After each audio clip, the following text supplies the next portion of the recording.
This is the Bearcast, presented by Bird Culchion Ford. Bird Culchion Ford has been in Waco since 1936. Ford is the #1 selling truck in Texas, 43 years running. The Bearcast is also presented by WellMed Medical Management and USMD Health System Dallas. Here's Craig Smoke and Grayson Grundhafer. Hey, what's up, everybody? Welcome into another brand new edition of the Bearcast on SicEm365.com, SicEm365 Radio.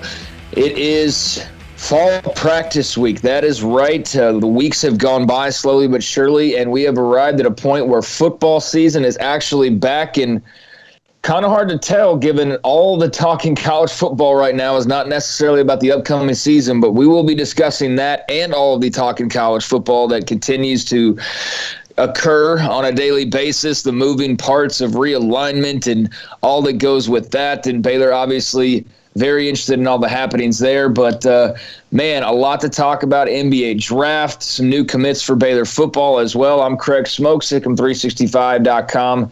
Team reporter, also SicEm365 radio host. Jack McKenzie runs the mothership, and I'm joined by Grayson Grundhafer, director of broadcasting, also team and recruiting reporter for SicEm365.com. And Grayson, we got a lot of things to talk about this week, but man, fall camp is just a matter of being about 2-3 days away now at this point. How excited are you to see some actual practices and some actual football talk, given what has been going on the last couple of weeks? Yeah, I'm really excited about it, to be honest. This is going to be a really fun time, I think, for just all of us that cover Baylor. I mean, this is going to be really, really cool to get to see some football. Starts on Thursday, the 6th. So I think there's going to be a lot of storylines that develop over camp and just trying to figure out, what is this team going to look like and how are they going to kind of come together during fall camp? And yeah, it'll be a lot of fun. Obviously, the recruiting side of things picked up quite a bit this weekend. I wouldn't say it was a surprise weekend, but I would say that, kind of with all that has been going on, I think there were a lot of question marks about, would Baylor continue to recruit well? Would they be able to hold on to this class? And I would say after this weekend, I think they answered that question pretty well. And then, of course, the mock draft, I mean the NBA draft, not even a mock draft, NBA draft that happened. Exciting stuff to talk about there. We got a full week, Craig, so let's dive right in, man. Yep, let's go ahead and dive in. We'll touch on everything as much as we possibly can in the next hour or so. But as we mentioned, here in a couple of days, Dave Aranda and Baylor football will take the practice fields for the first time in a few months, and the first time since this past spring. Got their first batch of drills in with the new coaches and the new faces added to this roster. But now it's the true prep for the season. I mean, they've been doing that in various ways the last few months, but I mean, now it's like the countdown is on until the opener in San Marcos against Texas State here in about a month's time. So without, getting into like every position and every piece of minutia, because we'll have the next month or so to get into all the position battles and all that. Grayson, what are you kind of looking at? What are a couple of the bigger headlines or storylines that have your attention as we enter fall camp? Yeah, I think you got to start with probably the most important one. It's probably a 1A and 1B type situation, because Baylor has to figure out who their starting quarterback is, and Baylor has to figure out if they have 6 to 8 offensive linemen that they feel are very capable of running Jeff Grimes' scheme. And those are the two biggest question marks, I would say. The quarterback position is going to be an absolute battle. I think that Jeff Grimes and Sean Bell really have a lot to figure out there, because clearly there's still some growth and development that needs to happen. They need to figure out who's going to take over this offense, who's going to be the true leader of this offense, and who's going to be the guy that can move the football down the field and put up some points, which has been a struggle for this Baylor football team over the last couple of years. So that's got to be the biggest question mark. I think that's the biggest storyline for sure. Zeno, of course, Blake Shapen still somewhat in the mix, but I do expect it to be either Zeno or Bohannon. And it really comes down to this.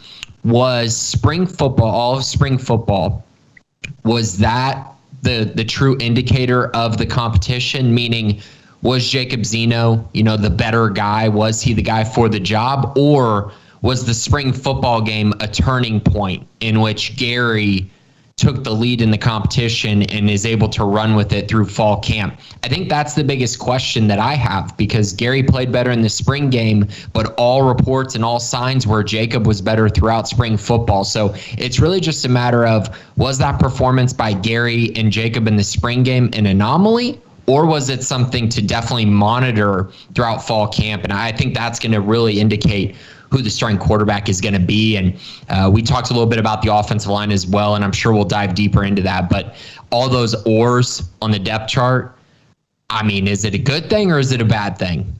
Because according to Dave Aranda, it's somewhat a good thing. They have talent. According to Connor Galvin, they have talent.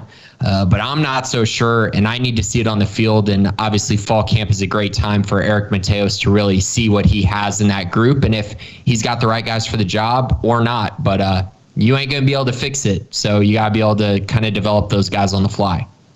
Yeah, I'm curious how long the quarterback position is going to need to be seen for someone to emerge as the starter. You thought that maybe that would happen in the spring. I think there were a lot of people that thought maybe Jacob Zeno would have already been named the starting quarterback by the time spring was over. Just, if you were to take a pulse of when practices first started.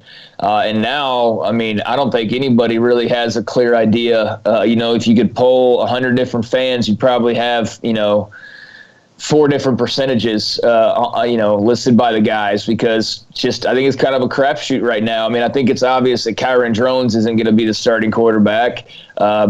Shapen, probably not. Probably going to be one of Bohannon or Zeno, but I mean, do I think that that's necessarily going to be the case the entire year? No, I don't. I don't know that they are going to just settle on the guy and then, it's going to just be settled that way. I think that this could be something that maybe drags out depending on, who emerges and then how they perform early on in the season. But, there's not a sure thing right now at quarterback, so that is a concern when you only have a month to go until the season starts. And I'm with you on the offensive line. I was writing a piece on ranking the transfers that came in this offseason, the 5 transfers they picked up. And, I quickly realized that after putting Siaki Ike at 1, just because that's kind of a no-brainer right now in terms of, who's been talked about the most glowingly and who is expected to make the biggest impact.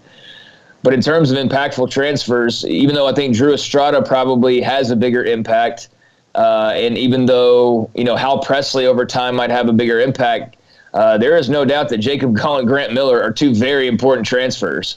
And if they are not capable of coming in and creating some competition or winning a spot or improving this offensive line, then this thing is going to be in a world of hurt, because there's a lot of unproven and there's a lot of, like you said, oars. Just looking up and down that depth chart right now, I mean, every single position practically has an oar listed next to it. Right guard's got 3 different guys listed next to it. So, man, it's a fuzzy picture right now, but they're going to need to find some clarity fast along that O-line. And I just hope that, that they have the right guys and the right bodies and the right numbers. I mean, the numbers seem to be there, but do they have the right bodies and the right guys, Grace? And I guess that's what we're going to find out. Yeah, absolutely. Those are the 2 biggest questions for sure going into fall camp. And I do think the offensive line is one where I think everyone is kind of torn on what exactly is going to happen, because if you listen to Dave Aranda, you listen to Eric Mateos, you listen to Connor Galvin, it can provide some real encouragement, because they seem really happy with where the group is at, with the new scheme that has been brought in. But I don't know. I think we need to see it on the field. And I think that there's a lot of optimism, and it's warranted because the new coaching staff has done such a good job. But we got to figure out if the talent is there. I think that is the biggest question mark, and one that I don't think anyone can really answer with any certainty at this point. As far as the quarterback position goes, you mentioned going into spring football, if you polled people, they might have said Jacob Zeno was going to be the guy coming out. I think if you polled people right now, based on the spring game and based on kind of the way things seem to be trending, I think a lot of fans believe that Gary Bohannon is going to be the guy. I actually think that the percentage would be really high of fans that believe it will be him. But I do think this is going to be a battle down to the starting game. And, we've mentioned this a few times. I still think it'll probably be Jacob Zeno. It's just kind of a hunch on my part, just based on some of the things I've heard. But I do know Gary came on strong, and he put together a great performance when the lights were on. And that's the glimpse that fans get. And so I think that right now it seems like he has the edge going into fall camp, at least from a fan's perspective. Yeah, and it's kind of hard to picture because we've seen really in the grand scheme of things so little of all these guys. I mean, even Gary, we've barely seen anything of him. We've seen him in for like a play and then right back out of a game, or a couple plays and then right back out of the game only to not be seen again, or we've seen like a drive here and there. So yeah, man, it's fun. You like go through the off season and you're looking at all these pickups and everything. And then all of a sudden here I find myself last night, a month out, and I'm looking at the oars on the depth chart and I'm looking at the quarterback spot unsettled, and I'm going, oh shoot, like there's like, have I overrated them already? And I'm thinking no, but man, I'm also thinking like, shoot, I mean, they're going to have to figure some stuff out. I mean, here in a hurry too, but yeah, that offensive line is imperative to any success they have this year. So that will, without a doubt, remain the glaring question of questions, along with the quarterback spot. Obviously, that's what the fans want to know about most. But man, who's protecting that guy? Whoever it is, that's going to be what is a make or break for Jeff Grimes in this new offense. So offensive line battles will continue at pretty much every position other than left tackle. Quarterback battle will continue and pick back up this week. Anything else from the fall camp that you're, very much looking forward to finding out or seeing more of? Yeah, Craig, it'd be nice to see a healthy Gabe Hall and a healthy TJ Franklin in fall camp. That would be really nice, because I think right now I do have a big question mark about the defensive line, because if you get rid of those two guys, or if those two guys aren't productive or aren't able to play significant snaps, I don't view that group as a strength. I really don't. And that's a problem. And we saw it last year. They really struggled at times, especially stopping the run and getting consistent penetration into the backfield. Now, you add Siaki Ika, so you're going to be better up the middle. But Ika can't take on 5 guys, and he's most dangerous when the defense has to put one-on-one battles with him. That's when he's going to be the most effective. So I think that's a position I'm really looking at, because I do think if you have Gabe Hall, TJ Franklin, and Siaki Ika in the middle, this defense is going to be an absolute problem, and it allows guys like Terrell Bernard, Dylan Doyle, Jalen Petrie to get into the backfield a lot easier. And it just gives them that size. You want guys who, when you walk off the bus, you go, oh man. And when you see a defensive line that is 6'6", 300, 6'4", 300, and then obviously in the middle 6'2", 340, or whatever Ika is, that's intimidating. And that's the kind of group that can absolutely dominate in the run game, and also be able to kind of provide that consistency up front that we saw maybe from the 2019 group. So Gabe Hall, TJ Franklin, even Chidi, Obanaya, those guys, they really need them to be healthy going into fall camp. And then obviously the other guys, you want to continue to see them develop, whether it's Cole Maxwell up front, or Cooper Lands, a freshman, or, other guys, Dakota Doyle Robinson, Braden Utley. I mean, there's a lot of guys up front, but I think that those 4 that I mentioned are the 4 that Baylor really needs if they're going to be kind of reach that peak this season on the defensive side, like a lot of people think could happen. Yeah, I agree with that. I think Siaki Ika, a.k.a. Apu, is, an all Big 12 type of guy. I actually wrote in that same piece I was referencing earlier about the transfers. I put him at the obvious number 1, and at the same time I was thinking, hyping this guy up and the impact he could have. But yeah, there's not anything really proven behind him as far as true nose tackles go. So he's going to be good, but he's not going to play every single down. And there's going to have to be some help and some guys that are ready to step up. And you just hope that, Siaki Ika is the type of big boat that's going to be able to, pull some guys along with him, a guy that's going to be able to help motivate some guys around him and kind of level up the game of that whole unit, because they were a bit quiet last year, especially in the middle. He'll cause some noise now, but he's going to have some, some additional bandmates, so to speak. And hopefully that is a Gabe Hall emerging. Hopefully that is, anybody who we haven't really heard a lot from, or a Chidi who we've talked plenty about, and seen flashes of, but now truly it's his time to really make a mark and carve out a name for himself. So, definitely some questions still remaining, on that defensive line. I mean, up front, quarterback and the two lines. Grayson, are we completely confident this is going to be a good football team? Because, man, those are like the last places you want to start as far as weaknesses. I jest somewhat, but, man, they are rather large questions, even though there are a lot of answers in other places. Yeah, that's a concern, right? I mean, because the quarterback, obviously the most important single position on the field, and then the offensive and defensive lines are the most important positions outside of quarterback. So, I mean, I think that's a reason why both you and I are we've kind of sat with our predictions around that 7 or 8 win mark. And a lot of that has to do with the schedule is not that difficult. But there are too many questions, honestly, for me to start saying this is a 10-win football team. Now, does that mean they can't get there? No, because if they prove me wrong and answer all of these questions during fall camp, and there is a healthy Gabe Hall, there is a healthy TJ Franklin, they reach their ceilings. If they do, then I think the defensive line will be really good. But there's no doubt there's question marks. And I think that's a reason that both you and I have kind of been, we're optimistic, but I think there's definitely some cautiously optimistic mindsets that are going on. And I know I have been that way. And I think this team will be very competitive. But I do think that there is a realistic chance that they struggle. And I'm not blind to that, but I also think there's a chance that maybe they do take a step up from maybe where we currently think they're at.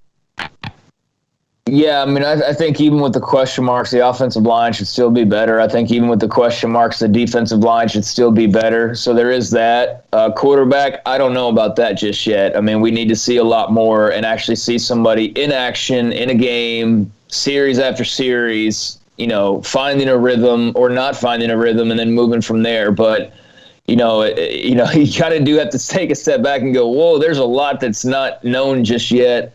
But I do think that ultimately some of the unanswered questions are good problems to have, like competition at a position and not being able to settle just yet on one guy, or at least that's what you hope. But, yeah, so some big question marks still remaining, a month to go until the season, so some time for those to get answered. And then, it's not like you said, the schedule, it starts off pretty nonchalantly. So you're going to have like 3 games to kind of get things situated and squared away or sharpened a little bit. But after that, it's going to be a murderer's row, and you better hope that you've got all your questions figured out. But that's what this time is for. I mean, everybody's going into camps with some type of question marks still hanging over their heads, unless your name's Alabama, and there's only one Alabama.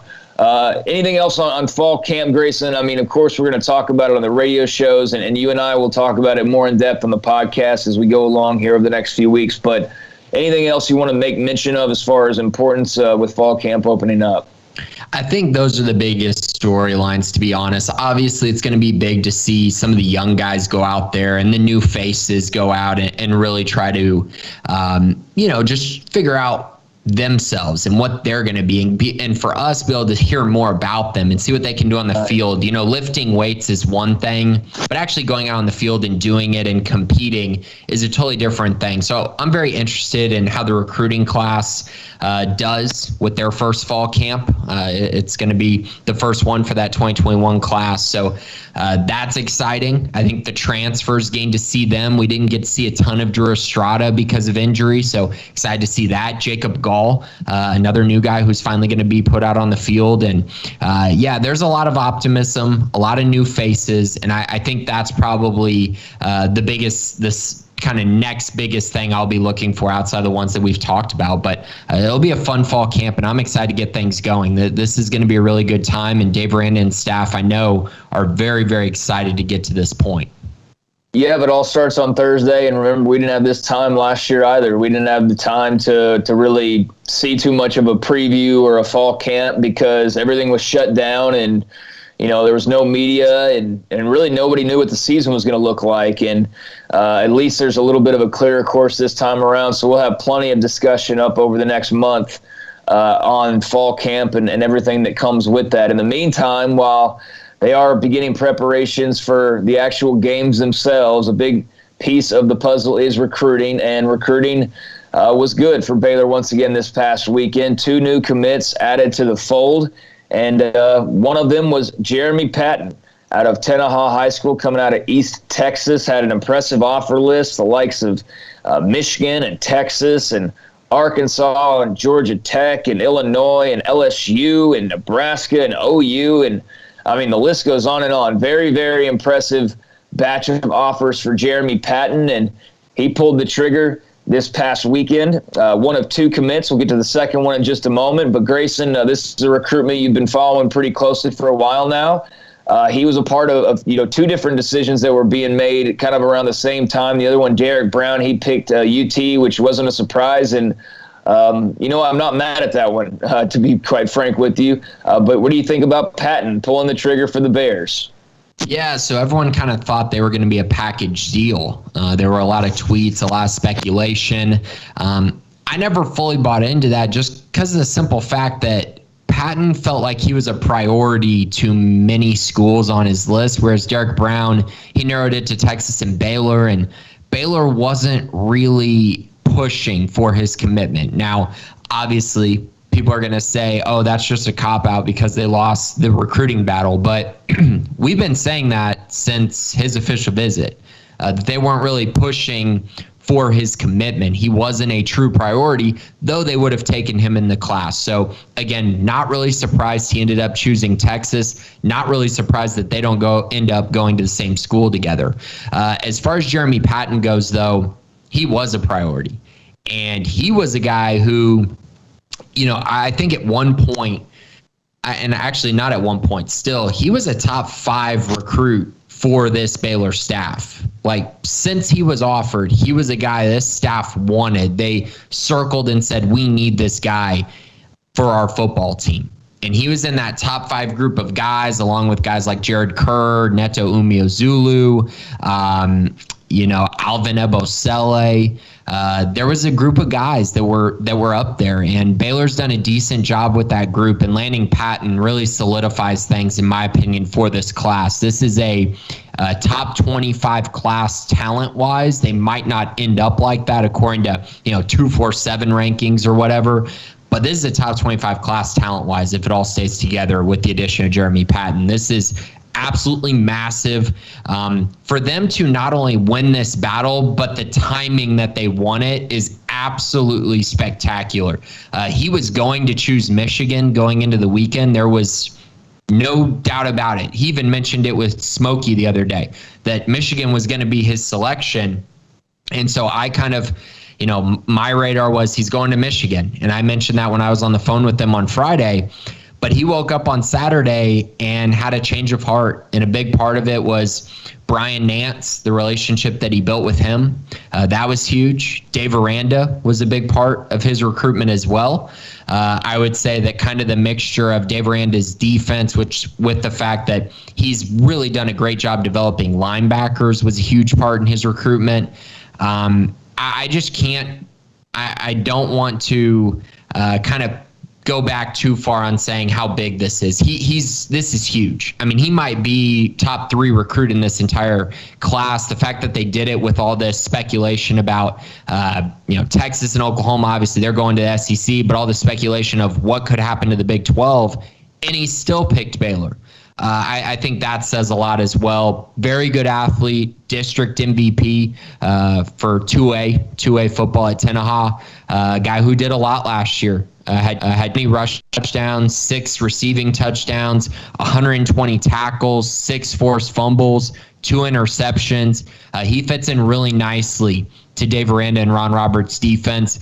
I think he'll probably play the will position, but he could also slide inside and play the Mike position as well. But he's going to be a true linebacker for this defense and a guy who will probably come in and take over for Terrell Bernard at some point whether that's next year or the year after. I expect him to find his way onto the field early. Very, very good player. And like I said, one of the biggest pickups in this class. Yeah, big shout out to Brian Nance for his recruiting prowess. They seem to have really found something with him in that role, and James Blanchard as well, and just the whole staff. I mean, one of the questions about this staff was, do they have Texas ties, or who's going to fit here? Can they recruit? Well, the can they recruit thing's been answered like twofold now. I mean, it's pretty clear the staff can recruit, and they're not even working with a whole lot. They're working with a 2-7 season and not a lot else, quite frankly, and also realignment rumors. They're battling all of that, and yet they're putting together, like you said, a top 25 class and still beating out teams like Michigan and Texas for the likes of Jeremy Patton. So, man, that's an awesome get for them, and I could tell just by the reactions on social media that they were pretty fired up over the commitment of Jeremy Patton, but that wasn't all.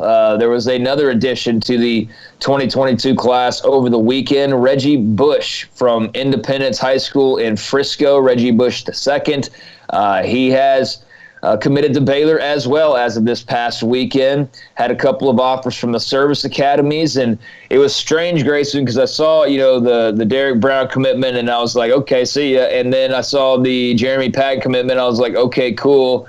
But then I saw another bear signal, and I was like, wait a second, who's this other one? I thought these were the only two guys really that were on the radar this weekend, but that was not the case, as Reggie Bush commits to Baylor. So what can you tell us about where he fits in, what brought him into the mix, and so forth? Yeah, so he wasn't in the mix heading into the weekend, and the simple reason why was because he didn't have a Baylor offer coming into the weekend. He went out to Baylor camp on Saturday, performed really well, earned the Baylor offer, took an unofficial visit while he was at Baylor. Pretty much was somewhat a locked deal after Saturday, and of course he ended up committing on Sunday. So, that's how quickly it happened for him and his recruitment.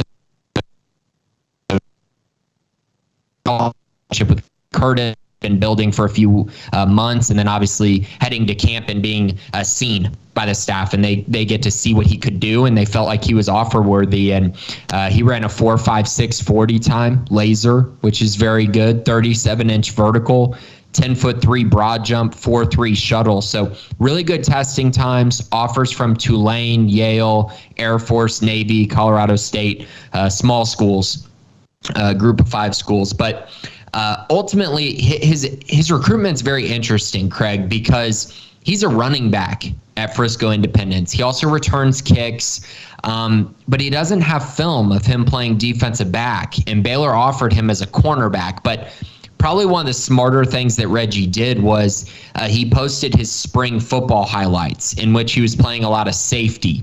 And I think a lot of people got wind of those highlights, and I think that was a big reason why Baylor really felt like they needed to get him on campus, because he looked like such a good athlete in his film, and then he also showed obviously the ability to play in the secondary. And getting him on campus, kind of unlike other schools, Baylor projected him as something other than what he's currently playing, and they were able to kind of see through that a little bit, get him on campus, see his athleticism on display, watch him play the cornerback position, watch his hips move, and they loved him. And that's what led to the offer. That's what led to the commitment. And that's why Reggie Bush is going to be a Baylor Bear. And I think this is another one of those great evaluating jobs by the staff. This is a high 3-star recruit based on his measurables and testing times. And they're able to add another high quality prospect at a position that they really need to continue to add depth at. Yeah, he was a bit of a surprise. There's no doubt about it. I had to go, who? Like Reggie Bush. Last time I saw, he wasn't getting his Heisman back, and I'm sure many have made those easy jokes as well. But I mean, that was my first. I was like, does Reggie Bush have a son? Is like I hadn't heard about him, and all of a sudden, the next thing I knew, he was a Baylor commit. So interesting to hear more about him, and interesting to see him, become commit number 21 for this class. So they have 21 commits now. You wouldn't think there's a whole lot of room left. So, Grayson, what are they kind of eyeing quickly before we change gears here? What is kind of the status for the remaining class if they're already sitting here at 21 and the season hasn't yet kicked off? Yeah, I think they have 2 to 3 spots left. I've always been playing with the number 23, so my guess is they have 2 spots left. Obviously, attrition could change some things, but I think they want to add another cornerback, and I think the one that comes to mind is Colleen Shoemaker, cornerback Kamari Terrell. Fantastic track athlete, and then also a very projectable football player, a guy who I think many schools are kind of evaluating and going, man, that guy could really play at the next level while also being very, very good at track. And I actually caught up with him a little bit yesterday. He's been posting offers, Craig, but all the offers have been for track. And so I kind of asked him a little bit about that. And I don't know how much truth is to this. 247 doesn't have these offers listed, but he told me that all of the offers that he's gotten recently are for both track and football full rides. And so that means you can go ahead and add LSU, Georgia, and Florida to his recruitment. And you add those 3 to his recruitment along with Houston and Baylor. That's his current top 5.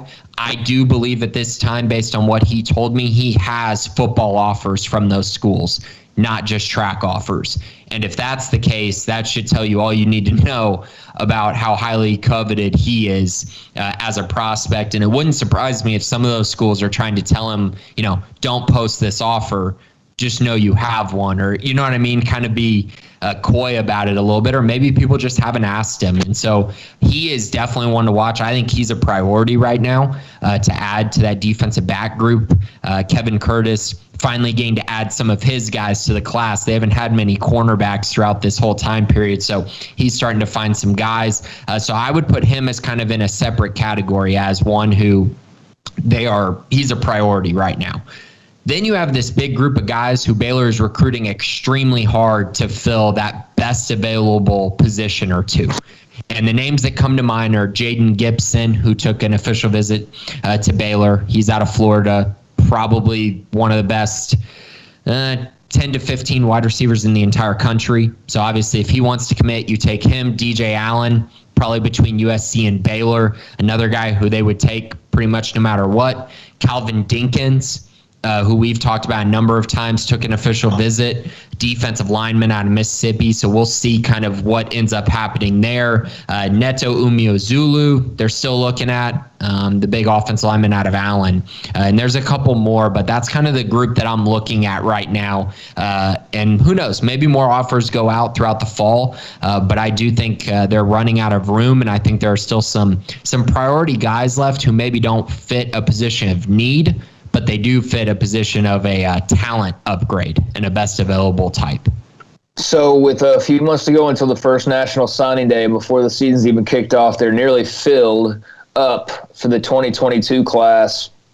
Just a couple spots remaining, most likely as Grayson is laid out there. And, of course, you have to hold on to these guys. I mean, that's part of the battle, and if they hit some rocks early on in the season, hopefully they don't, but you have to navigate those and still hold on to the message and the plan and the vision and all of that. And if they're able to do all that, and let's say they're able to have some success this season, then, man, the recruiting is going to be fun to watch. Of course, there's some wild cards out there that are out of their control that will have a say in that, super conferences and the like, whatever that ends up looking like. But, I mean, just in terms of getting down to brass tacks and recruiting guys and finding your types of players, they've done a really impressive job with this 2021 class. So there's a 2022. 2022, yep. Yeah, 2022 class. So should be fun to see how they fill this thing out and to, see who these final spots go to and then what that looks like when all of the dust settles. But, yeah, Reggie Bush II and Jeremy Patton, the newest members of the Baylor recruiting class. Meanwhile, 2 new members and actually subsequently 4 new members of the NBA coming from Baylor basketball this past week. 2 draft picks and an additional couple of signees post-draft. We had the long wait and build up for Davion Mitchell to eventually find his landing spot, and he did. And it was a surprise to Davion Mitchell and most people. I was kind of bummed for him when the team was announced, and then to see his reaction. But I think from what I've seen since, he's kind of settled in. But the Sacramento Kings They come out of nowhere. I mean, based on what Davion said, they hadn't had a whole lot of discussions with the Kings. He wasn't real familiar with them, but at the number 9 overall pick, they do, in fact, select Davion Mitchell. You can grab his jersey already at the Kings Pro Shop, and he's already done the tour and the opening press conference and all of those things. But it was a stunner, Grayson. He is a top 10 pick, so that's awesome. He'll get good money, and he's at a franchise where if he succeeds, he can be a star there pretty quickly. I mean, there's not a lot of competition for star power in Sacramento. Some, but not a lot. But what are your thoughts on Davion Mitchell going number 9 overall to Sacramento? So like you said, very happy that he went top 10. That's super cool, and that wasn't a guarantee kind of leading up to the draft. It seemed like he had fallen quite a bit, maybe to the point where he would fall into maybe that 12 to 14 range. But he didn't. He got taken at number 9, and I mean, so that tells you a couple things. That tells you the Kings value him significantly. Obviously, they think he can be an absolute star in the league. Unfortunately, it's the Kings. That is not a very good franchise, as we've seen over the years. It's kind of a place where careers go to die. It's one of those, one of those teams, unfortunately. But I will say, I think Davion's a very good player, and I think he's a culture builder. And he's a guy who I also believe immediately upgrades their defense, which was by far the worst in the NBA last year. So those two things, you put those together and it kind of makes sense. They need to add a new culture guy to that group. I know there's a lot of fears about, Halliburton and De'Aaron Fox being there, but I could see a situation where all three of them start. Halliburton's a big guy. I mean, I know he's not thick, but Halliburton's like 6'6", so he has the length to potentially play a 3, let De'Aaron play a little bit more off ball at times, and then allow Davion to do his thing. And Davion's jump shot really will help contribute to that because he can play some 2 as well. So I think he'll end up getting on the court early. I think he'll help this team immensely, and, good for him. Good for him. We've seen some programs. I guess we saw a team this year with Devin Booker, for instance. He was kind of thought of as he's just kind of an empty stat guy. He provides the empty calories. He's just putting up numbers and his team's not winning.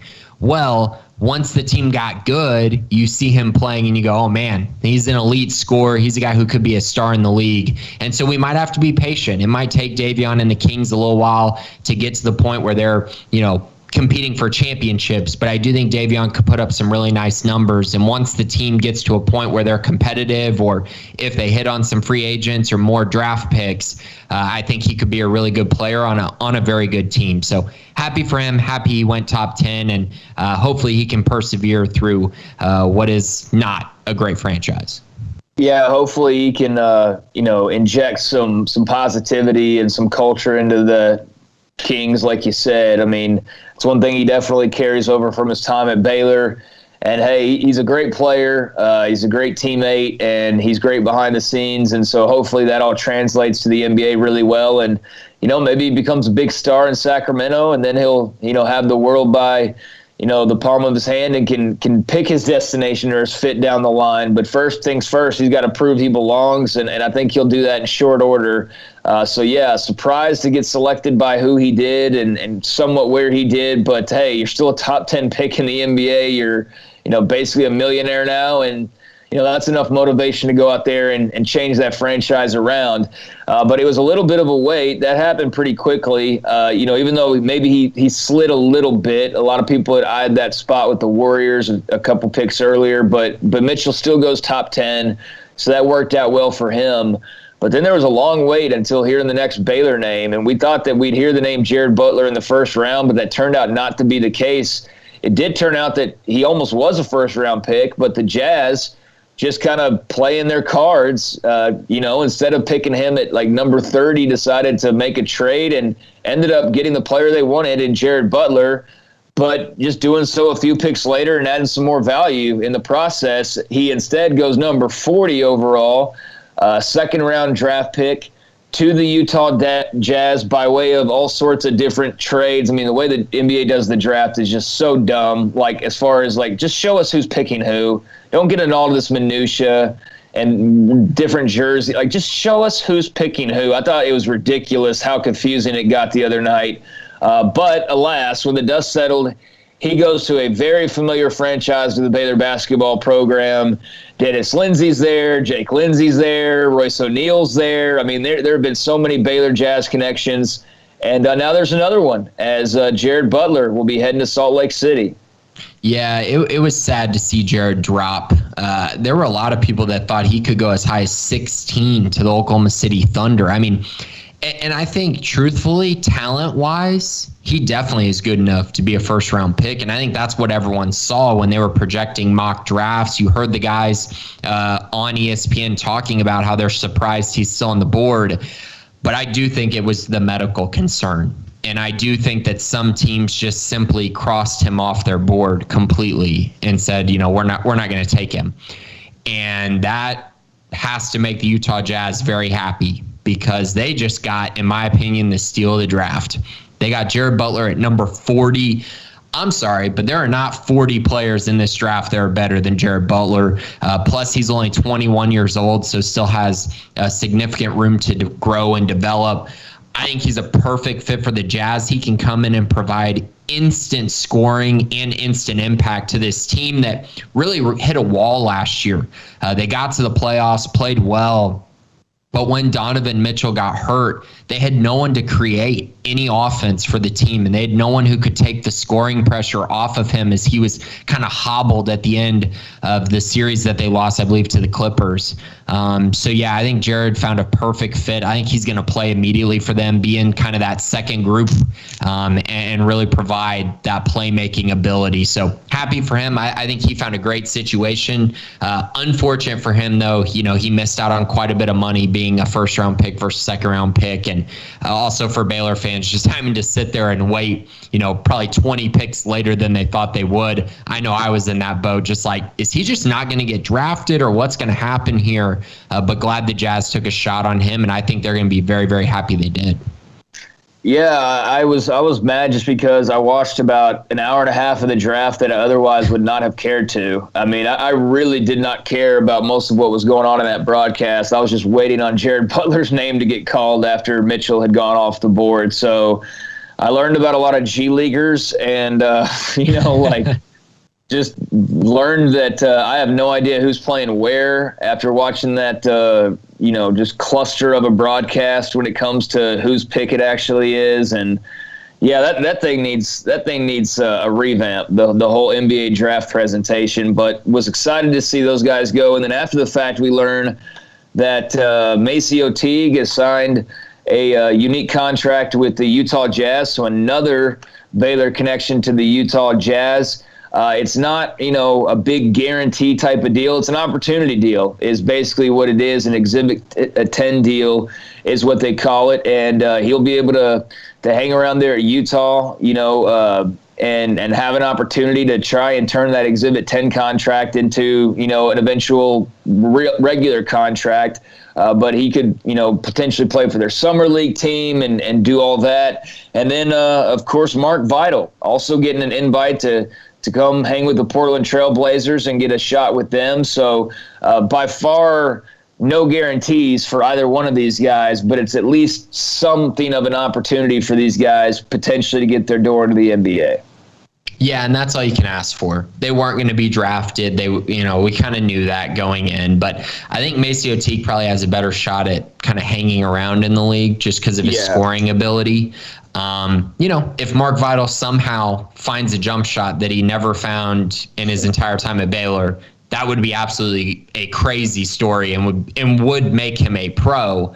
But I don't really see it happening. I think he'll probably play overseas and be very solid overseas. But, yeah, I'm excited for those guys, excited to see more Baylor guys getting an opportunity in the league. Maybe we'll see them play in summer league a little bit and play well potentially. So that'll be fun to watch. And, I'm excited for all these Baylor guys. And like you mentioned, the draft needs to clean some things up. I'm tired of seeing some kid go up there thinking he's going to the New York Knicks, putting on the New York Knicks jersey, looking like I'm all bought into the Knicks, and then the commissioner comes up, 5 picks later and says, oh, by the way, they're trading the number 19 pick, which is, whatever his name is, So now you're going to Charlotte, bud, instead of New York. Have fun.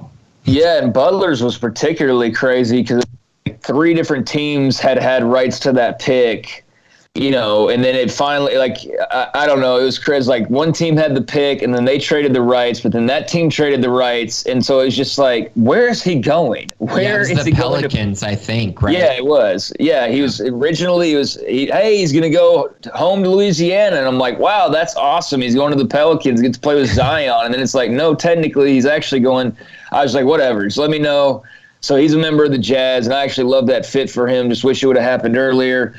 But, yeah, 2 NBA draft picks that Scott Drew can add to his program's resume, and then another 2 who will get at least, an opportunity to try and do something. But I'm with you. I think if Maceo or Mark make it, out of these small deals, it'll probably be Teague that does so.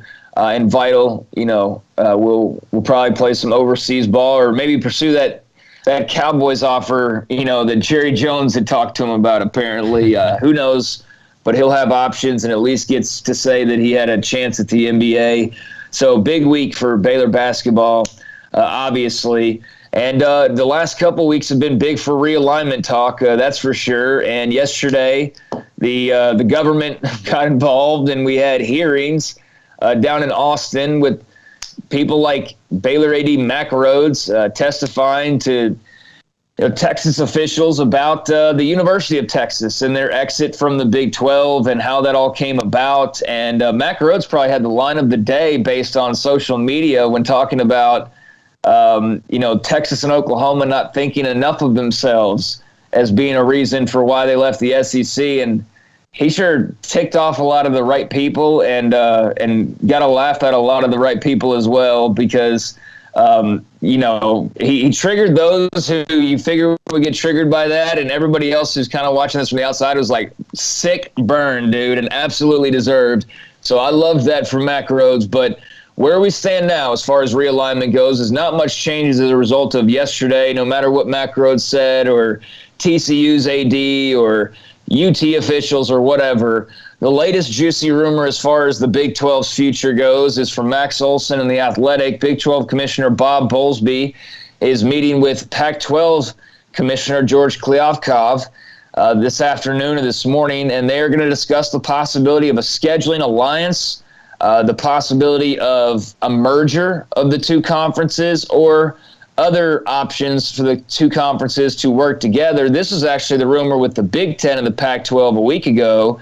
And that rumor was more about the Big Ten potentially plucking some of the top programs from the Pac-12. That seems to have lost some steam.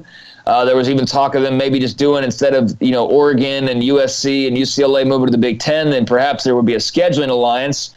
That kind of ran out of steam just in terms of chatter at some point last week as well. And now you look up a few days later and the Big 12's talking to the Pac-12 about a similar possibility. So, I think we all agree the odds of a Baylor or a TCU being invited to actually be Pac-12 members is pretty slim.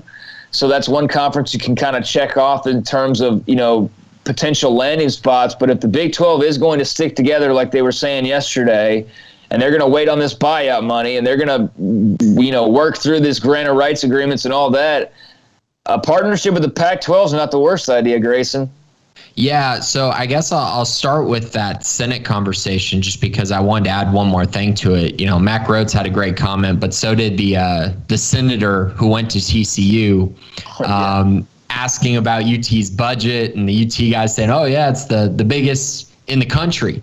And she said, oh, even without a winning football team. And of course, the guy answers, oh, yeah, we haven't won quite to the level that we want to, but we've won. And she goes, 3-7 against the Horned Frogs. I guess you'd rather lose to Alabama. Oh, yeah. I don't know how much of a Senate hearing that was. Is just a roast of Texas is kind of what it came across as. Yeah, and Chris Del Conte decided he wasn't going to show up because he's smart to not show up. And he just left the president there to go answer those questions. So that was really funny. But back to your question, or kind of just the comments, the general comments about the Pac-12. I found it really interesting that that Bowlesby was going to go have this meeting with the AD of the Pac-12. And the reason I say that is because, we've heard all this talk about how Baylor and TCU won't be a part of the Pac-12. And while that's probably true, I think things could change if it becomes just a merger between the two conferences. I think that's a little bit different than talking about just taking Baylor and TCU to the Pac-12, because a merger to me kind of tells me that, they'll probably come up with a new name, a new branding, new kind of everything if that were to happen. So both contracts come up in 2025, I believe. And so I think everyone's just kind of preparing for it. And so good for Bowlesby. He seems to have changed his attitude and his mindset. Probably because he's fighting for his job right now and fighting for the conference right now after he just completely botched the entire situation with Texas and Oklahoma. But good for him. I'm happy with the steps he's taken. At least he's trying to figure out every potential opportunity. I do agree with you. I think the schedule alliance is probably more likely than a complete merger. But I will say I think it's good that the Big 12 is coming together and saying, okay, Bowlesby, let's go make something happen. We're all going to stand together. That's what the Senate meeting also kind of told me a little bit, gave us a little insight into that. And so for me, I just think it shows the Big 12 is like, you know what, we're going to stay together. We're going to try to figure this out together and try to go somewhere together instead of completely dissolving and losing all that money that they could make from ESPN, Oklahoma, and Texas. So I think this is a positive development if you're a Baylor fan or really any fan of the new Big 8.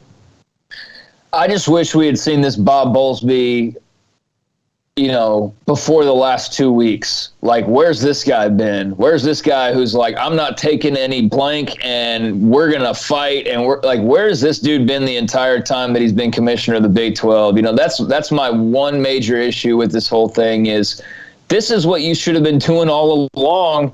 And even if you were, it didn't come across that way. Instead, he kind of came across as sort of like, like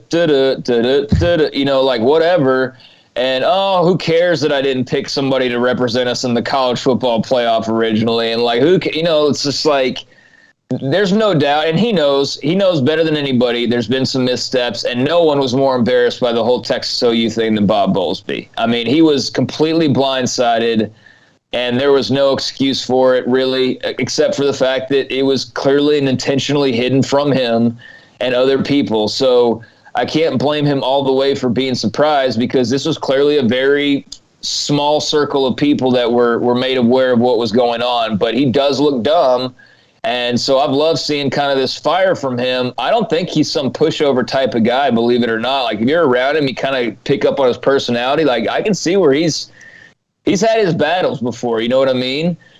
He's definitely stood up for himself a time or two. But, that's not necessarily been apparent in watching him kind of guide the Big 12. So, to go from the media days sort of just like, whatever, just no worries in the world to a week later and all the worries in the world.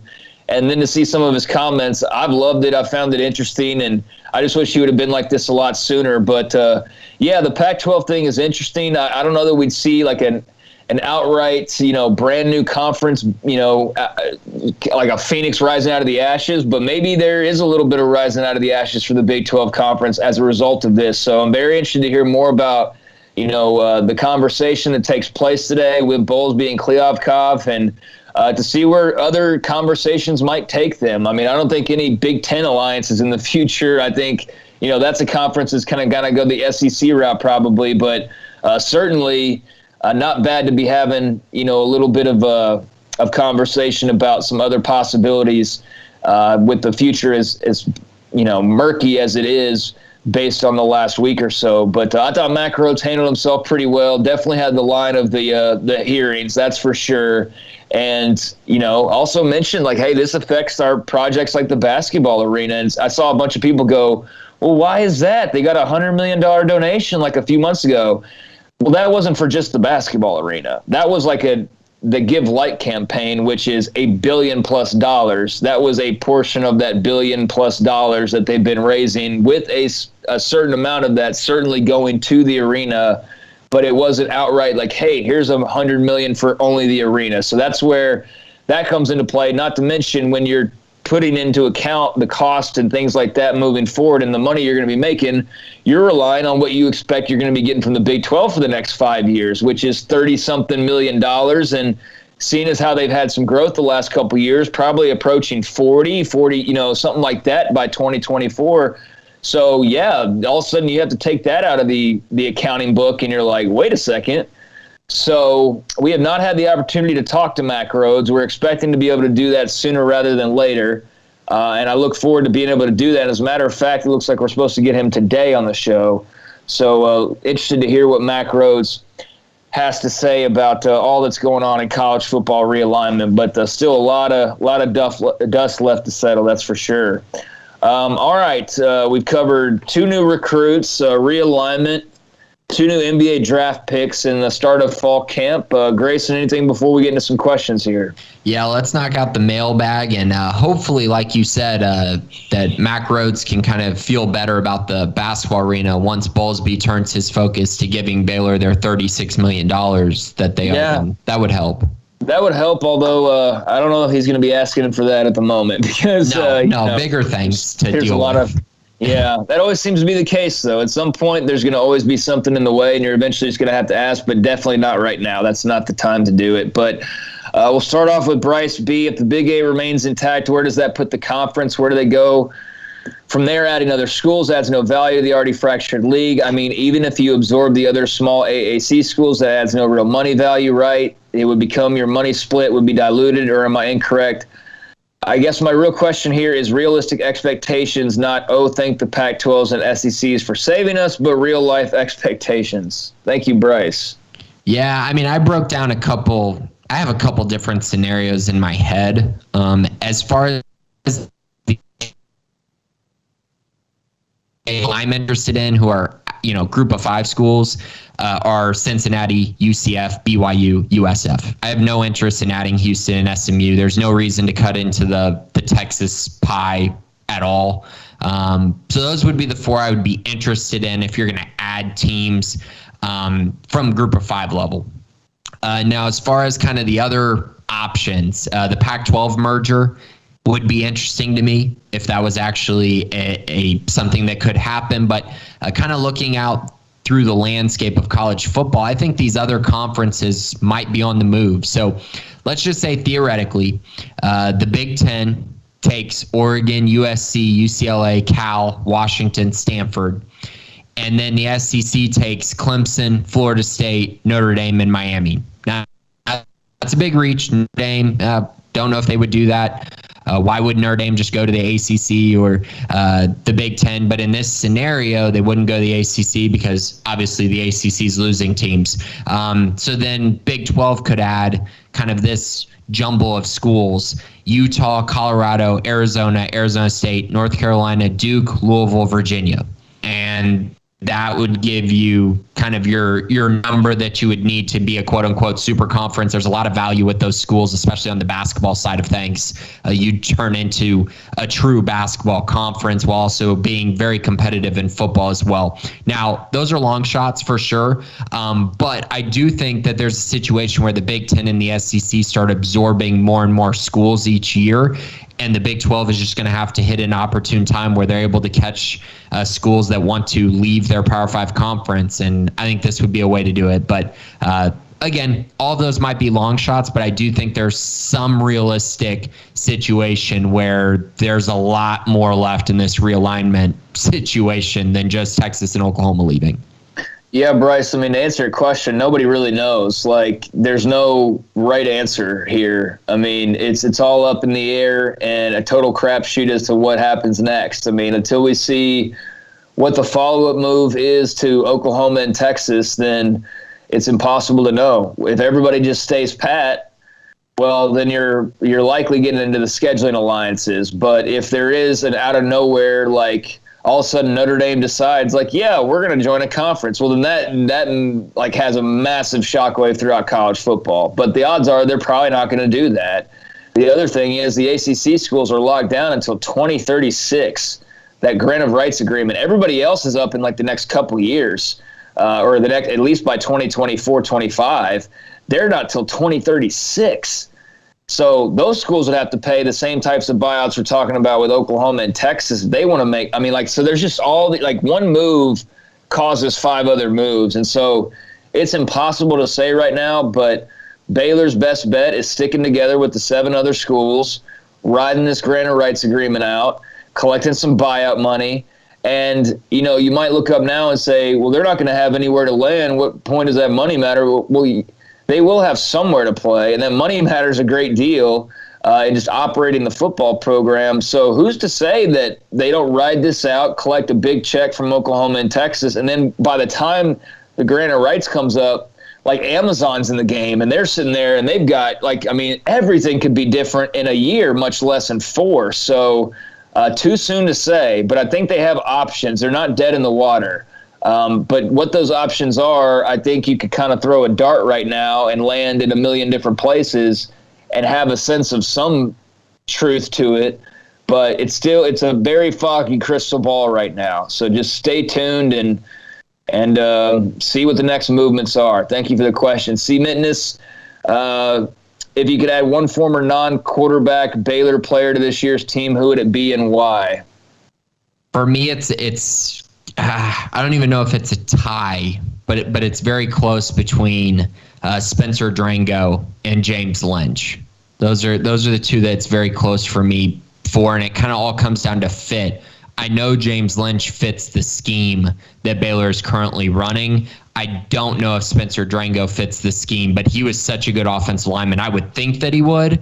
But as we've seen, some good offensive linemen have gotten kind of put in the wash over the past few years just because of the scheme. So one of those 2, I'm kind of leaning towards Drango just because obviously there's a huge need on the offensive line. Yeah, Drango was actually the first name that popped into my head. I'm not sure either about his application of the wide zone scheme, but man, he would certainly answer a big question for them on the O-line, and him and Galvin as bookends would be a nice little pair. So, yeah, Drango's a really good choice. And who was the other one you said? James Lynch. James Lynch would be good. Yeah, obviously he'd be fantastic as well. But, yeah, I'd go with, the best O-lineman I could possibly find. And Spencer Drango sounds like a pretty solid pick, so that'll work for me too. Thank you, C. Scotty B. the Baylor King, what sports Hall of Fames, whether collegiately or professionally, would you go to for the first time or go again? NBA Hall of Fame, I think. I go Cooperstown in baseball, and I have not been to any of those Hall of Fames, but that would be the one by far that I would rather see.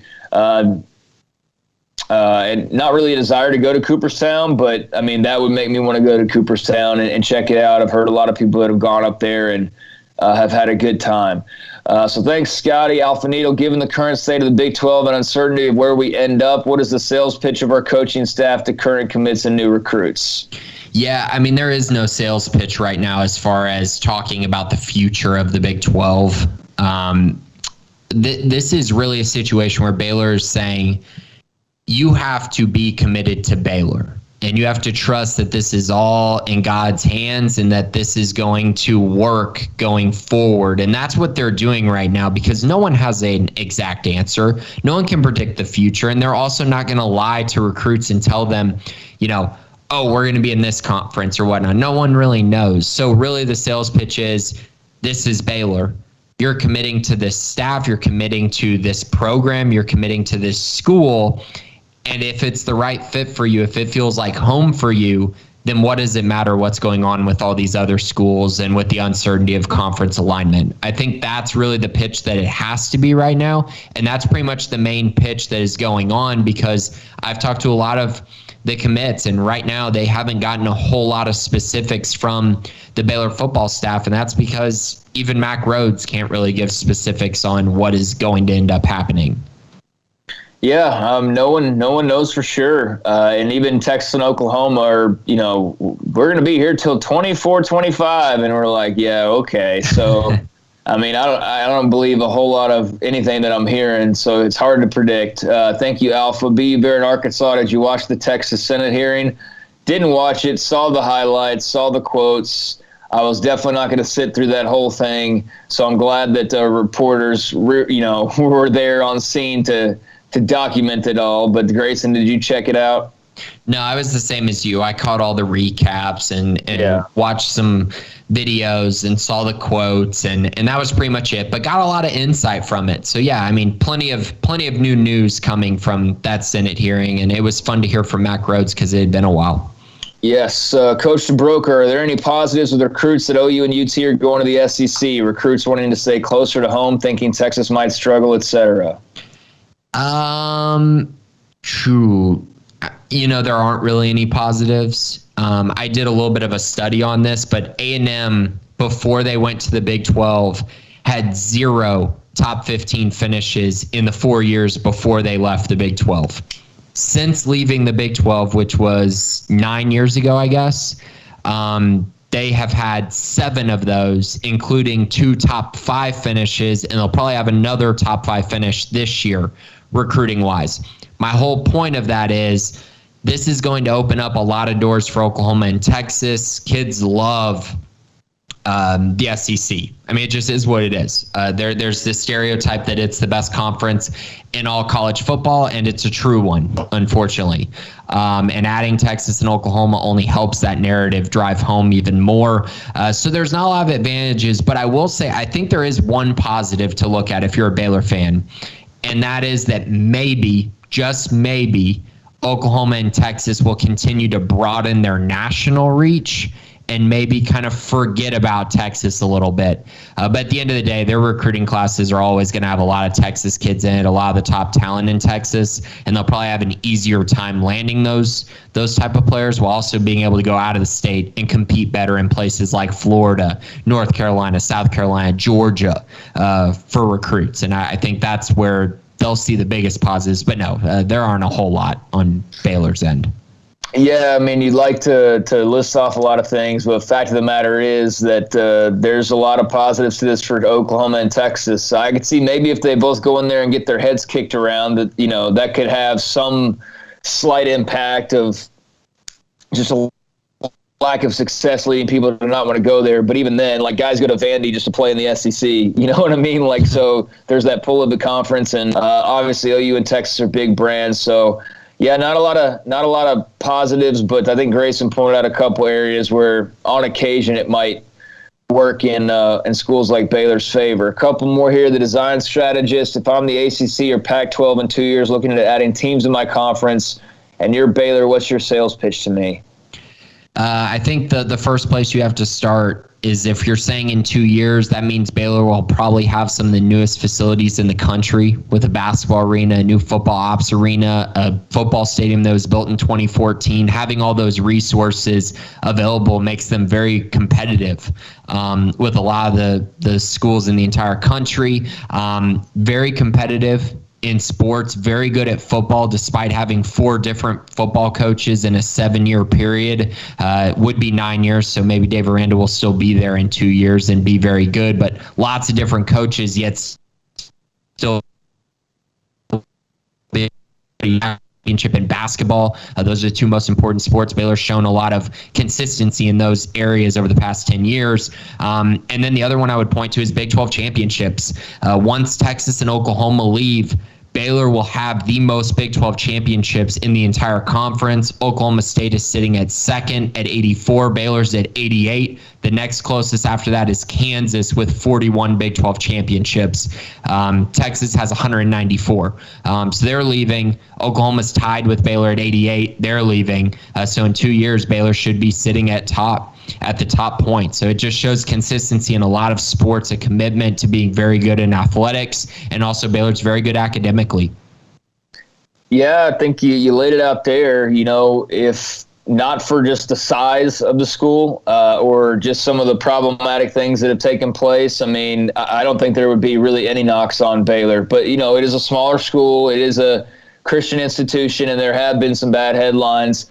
But ultimately, it's about eyeballs and money and all of that. And I think when it comes to that, they might not have giant TV ratings, but they have shown they can be a ratings pool if you give them the opportunity or the right set of circumstances. So, yeah, I think there's a lot of things to like. There's some things that some will probably knock them down a peg for, but certainly Baylor could go into a major conference and hang. They've proven that. They've done so in the Big 12, and I think they could obviously it'd be different going to the SEC or something, but whereas they might struggle in football, I do think they would, have a good basketball program and a good this or that. So that's going to be very interesting to see what kind of pitches are having to be made potentially in the next couple of years.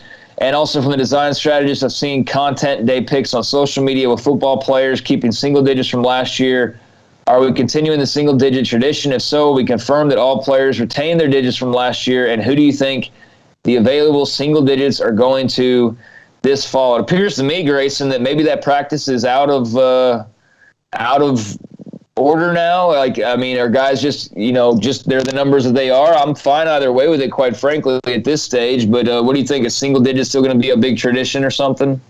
I still think it's going on. I believe that, at least. I know they still have their single digits already laid out, and they haven't really made a big deal about it. So maybe that tradition is gone, and maybe 5 and 7 are picked up by someone just because they want that number. That could be a possibility, because remember last year they did a big release for it. I haven't really seen that because a lot of guys are taking pictures with their number. So, yeah, there's a chance that it's gone. If it's not gone, I think some likely candidates are maybe Dylan Doyle or JT Woods, or the winner of the quarterback battle potentially. But, yeah, I'm not really sure on that. I think they would have made a bigger deal about it, and I don't think guys would be taking pictures in the single-digit numbers if they were going to kind of continue the tradition for what it was meant for. Yeah, I had that thought actually a couple of weeks ago when I, was looking over at some of the things coming up, and I was like, oh, I wonder about the single digits. And then I started seeing those pictures too, and I was like, well, maybe that's not a thing now. So maybe we'll find out more about that. And, quite frankly, if it's not a thing anymore, I'm sure there's a legitimate reason why. And I don't think it's going to be a huge deal ultimately, but I know that is something that a lot of people did enjoy. So maybe we'll get word on that as the fall camp opens up and we get some opportunities to talk to Dave Aranda here pretty soon. But thank you to the design strategist for your questions this week, along with Coach DeBroker and BU Bear in Arkansas, and Alpha Needle and Scotty B and C. Mitteness and Bryce. Thank you very much for the questions. Grayson, it's about time to head out the door. Very busy week, obviously. Now fall camp starting in a couple of days. Any thoughts before we head out here? No, an exciting time. And obviously, if you want to follow everything that happens with fall camp, become a premium subscriber. That's where you'll have all the insider notes and news and various things from what's going on with the various battles during fall camp. And of course, Sikkim 365 Radio will have tons of interviews and content as well. So be on the lookout for both of those as fall camp progresses and the season is right around the corner. All right, so that'll do it for us here at the Bearcast. Big thank you to Jack McKenzie for making the show happen today. Big thanks to Grayson Grundhafer and just everybody over at Sikkim365.com, the whole team. A lot of good stuff going on. And thank you, the listeners, as well. Hopefully check us out in the afternoons from 3 to 6 on Sikkim 365 Radio as well. And until next time, this has been the Bearcast on Sikkim365.com.